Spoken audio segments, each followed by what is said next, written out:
Now, in South Florida, where the arrival of Southern culture was relatively new, one can imagine why it was very, very easy to buy grits from a dry goods store. And they would sell pelts, plumes as hides, as Harry Kershey's book really nicely details. But they'd also sell baskets and berries and honey and bear grease and a whole series of items they would sell so they could purchase the means of sustaining their tradition. If you can't grow corn yourself, you can grow a symbolic amount of it.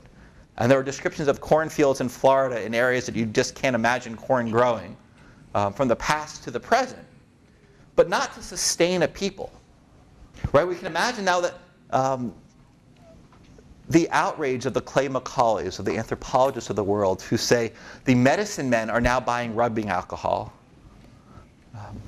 Well, it's true. Medicine men in the 1930s, left and right, outsiders kept marveling at Josie Billy, one of the medicine men of the Miccosukee, went to buy Epsom salts and rubbing alcohol.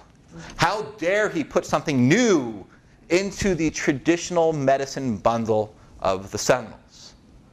The cynic in me says he and his ancestors, who taught him how to be a medicine man, have been putting new things into medicine bundles forever.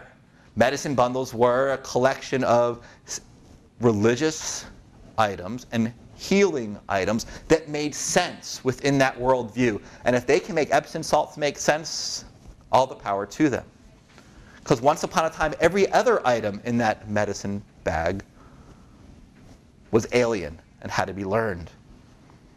The Seminoles made kunti, which is this flour taken from the kunti plant, ground up, boiled. If you don't boil it, it's poisonous.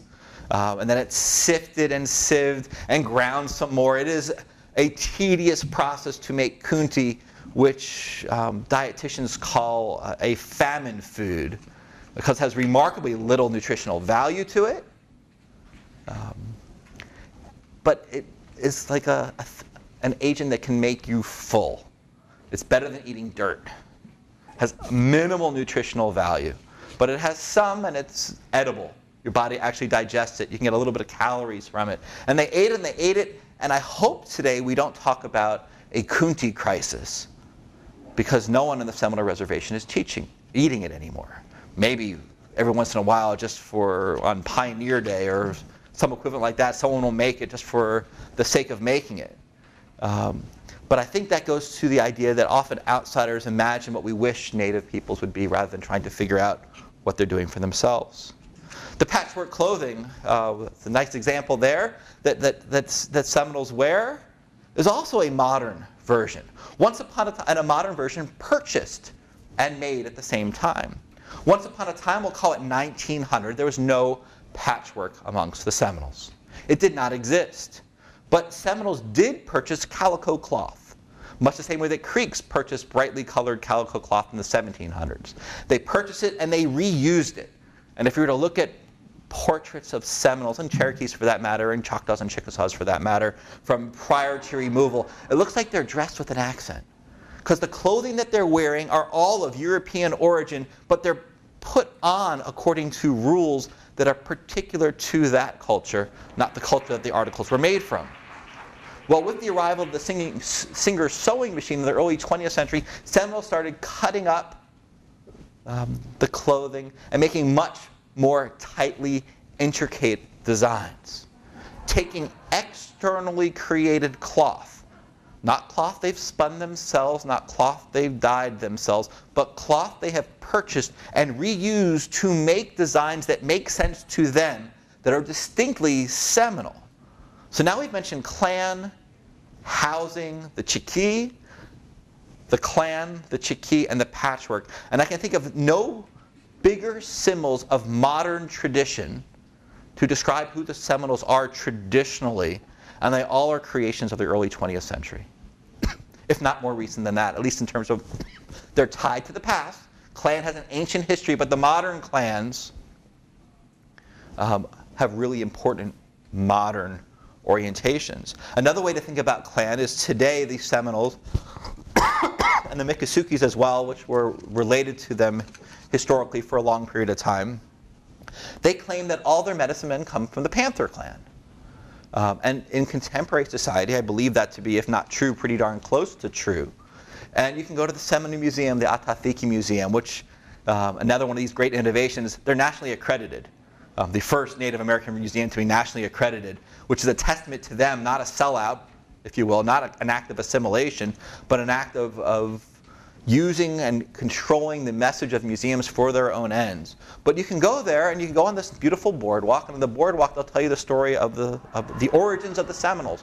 Once upon a time they lived under the ground. Now there are various versions, but I'll give you a simplified version. Once upon a time they lived under the ground, and the master of breath pet the panther. And everyone was patient as they were under the ground. And the master of breath decided that the clans now, or the folks underneath the ground, which become clans later on, had to break out. And so he had the Wind clan break open the earth, and the Wind said, I like Wind, you can go out first, but Panther, you can go out second. And the Panther came out, and because Master of Breath had been petting Panther for so many years, he had special powers, and so did the Wind. Well, the story the Creeks told was remarkably similar, without mention of the Panther at all. The Wind came out first, and the Wind was most powerful, and then the bird came out. He was impatient, but he got out second.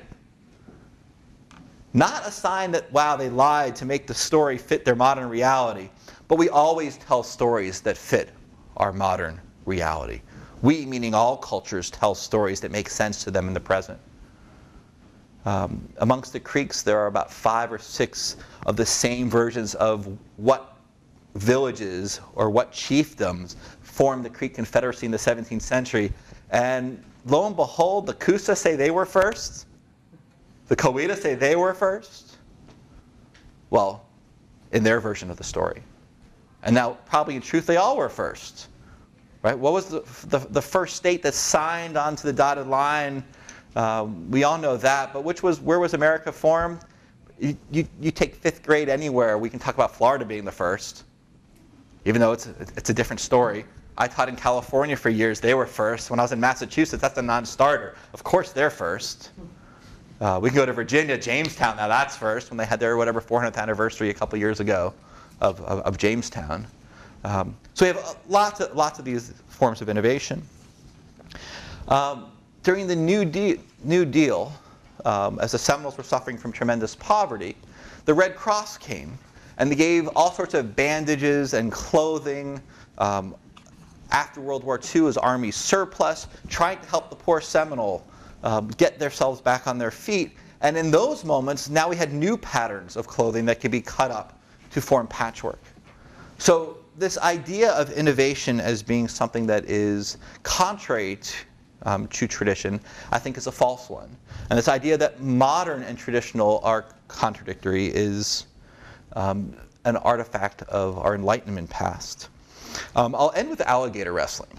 I think it was about 10 years ago, the New York Times ran a series of stories, and this was as casino wealth was becoming kind of this new recognized influence on Native peoples nationwide. Now, I hope everyone in the room knows that casino wealth has not shaped the majority of Native peoples. But for a select few that happen to be, let's say, having a reservation in South Florida, where there's a rather large tourist market, this has been of an effect that, say, is different than for those folks who live in places like South Dakota.